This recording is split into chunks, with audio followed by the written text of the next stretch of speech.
Hello everyone, good afternoon.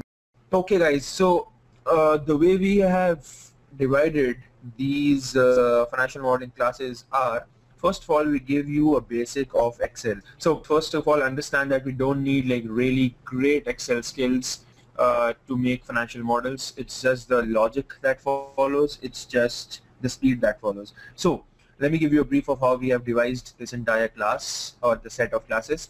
In the first class, we generally do some Excel stuff. We do some formulas, some syntax. We do some practice on some random questions.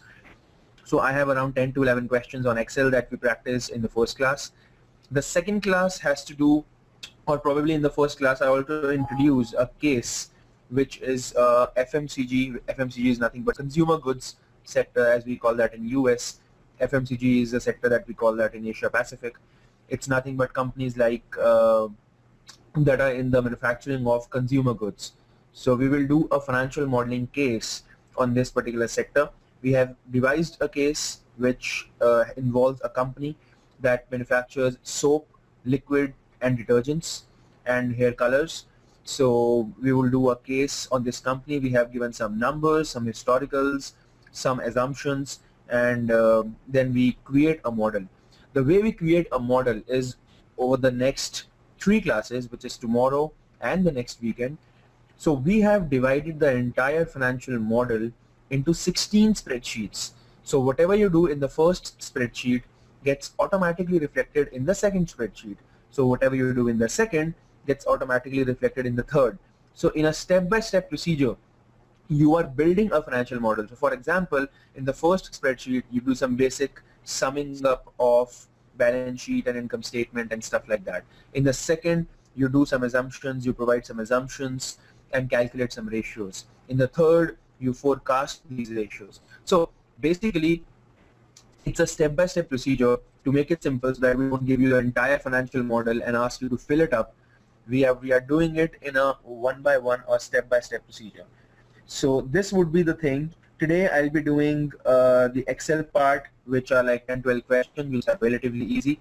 And going forward, I'll be doing, today I'll introduce the case. I'll start with the first 3 or 4 slides, depending upon the time. And going forward, we will, in the next class tomorrow, I'll also take on the remaining, I would say 5 or 6 slides. Then in the next class, which would be the next weekend, you will be taking care of maybe the 11th and the 12th slide, and following that we'll take care of the remaining slides. So that's the plan of action.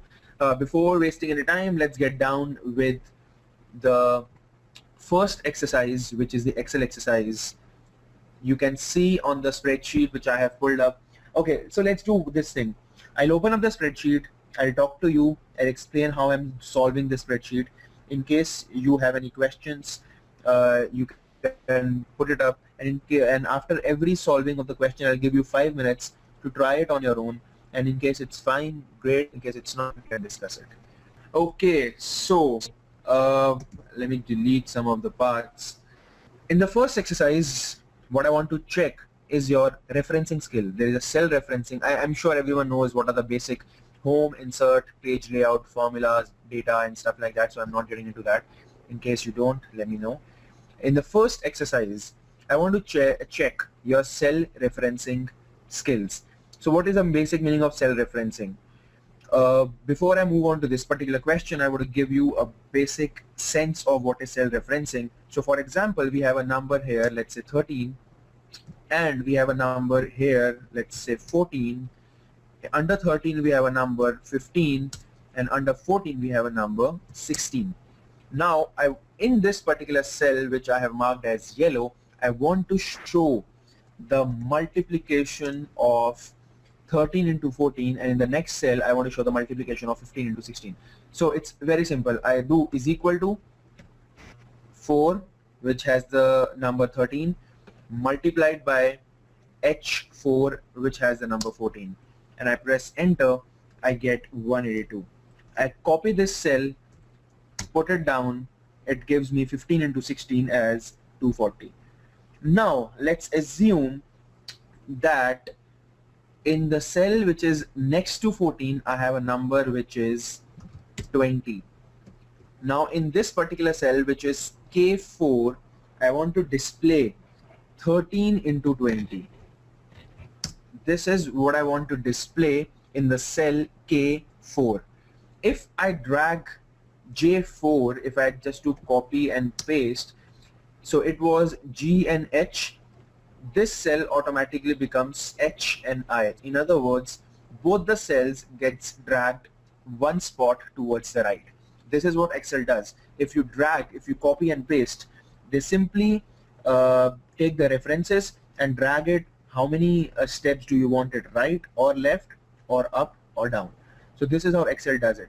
In case we want to fix an element, so for example in this case we want to fix an element which is 13, because in the first step we want 13 into 14, in the second step we want 13 into 20. So we want to fix this element 13. To fix this, we call this using a dollar sign in front of one of the numericals. In other words, if I see this particular formula, G4 is something that I want to freeze. If I want to freeze G4, I simply do $G $4. In other words, I put a dollar sign in front of G as well as in front of 4. Now if I copy, it will take 13 into 20, not 14 into 20, as you can see.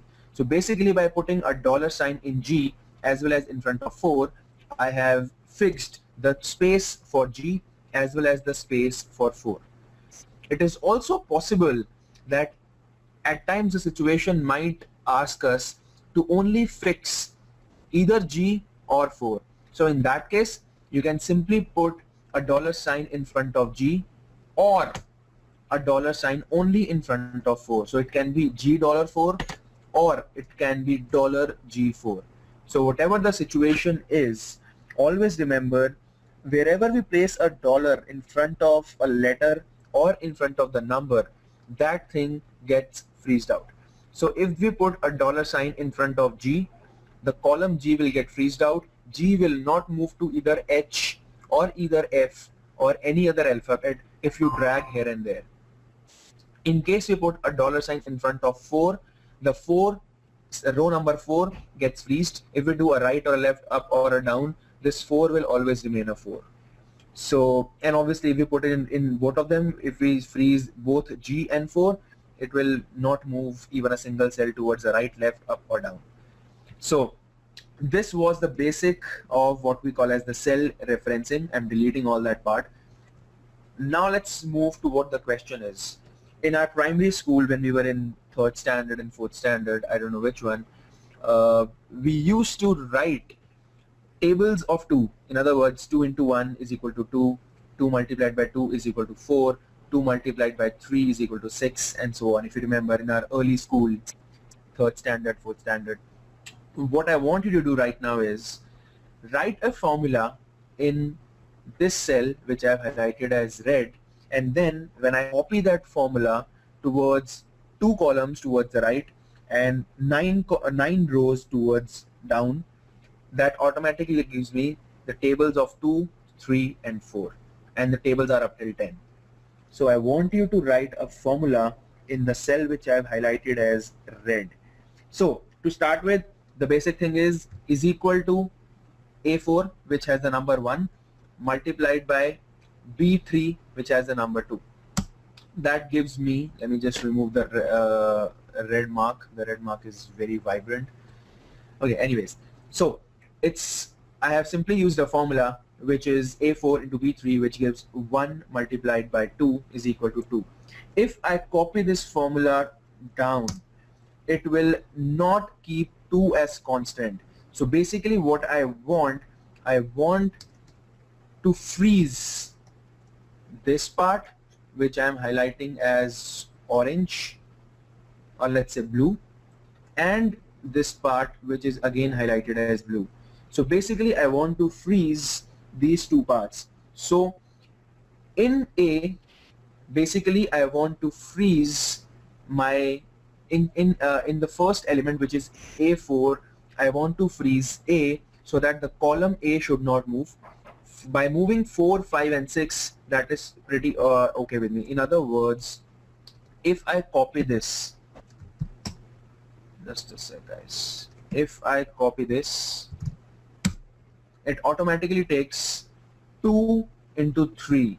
So what I want in this case is, if I make it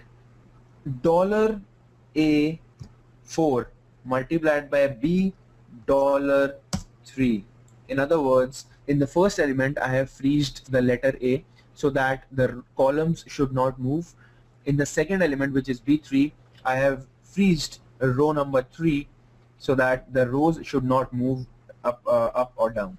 So when I put this formula and I copy this towards two columns towards the right and 9 rows towards downside, and put that formula number, it automatically gives me the right answer. So basically you have to be very careful of which columns and cells do you want to freeze. I don't want the movement of this particular cell array which I have marked as blue.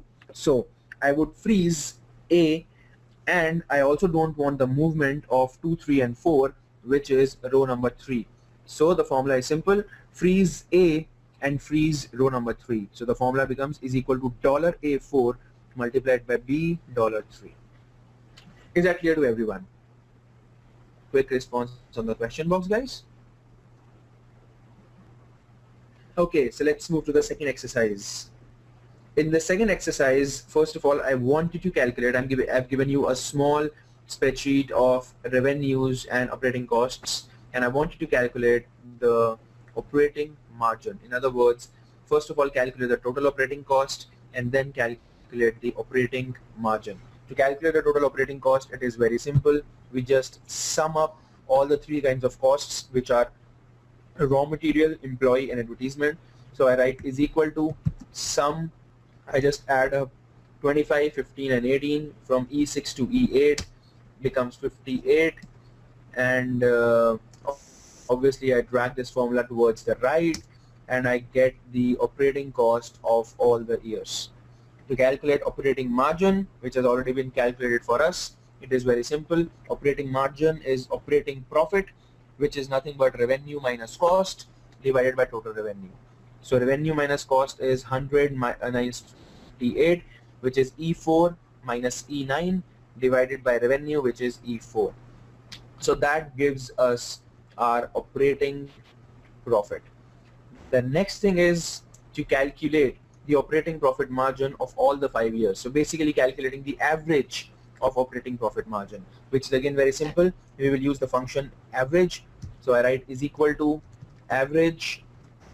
I open the bracket, include all the 5 cells from E9 to I9, and then press enter. It gives me from is equal to average from E10 up till I10. That gives me an answer of 44.4%. If I want to calculate the CAGR in revenue, my next step is to calculate the CAGR in revenue. So I take the last year is equal to the last year number, which is 340, which is I4. I divide it by the first number, which is 100, E4. I close the bracket. First of all, I have opened the bracket, then I have closed the bracket. Then I do to the power. I want to take the 4th root, because we have 4 years from 2005 up to 2009. So if I take the 4 roots, it gives us to the power 0.25, or to the power 1 divided by 4, to the power 0.25, which is the 4th root of this number. And in order to calculate a percentage, I do -1. It gives me 36%. Now I want to check for one thing. In the eligibility, I want to write a formula. The formula should say, basically, if my operating profit margin, I'll give you a scenario. If operating profit margin is more than 35% and CAGR, which is compounded annual growth rate, is more than 50%, it is eligible. otherwise it is not eligible. This is what I basically want in this particular cell. So to write it, I'll be using two functions, which will be if and and. First of all, I start with the if function is equal to if. I open up the bracket. It asks me for the logical test value. The logical test value is two test values. One, I want to test if operating margin is more than 35. Second, I want to test if CAGR is more than 50. So to test if operating margin is more than 35, I write and, which because I'm joining two functions, I open up the bracket. The first logic is this one, which is C11 more than 35%. The second logic is C12 more than 50%. I close the AND function. So my logical test is complete. What if the value is true? If this is true, I want something to be displayed as eligible. If the value is false, I want it to be displayed as not eligible. I just close all the brackets and I get not eligible because both the values are not right. Is that clear to everyone?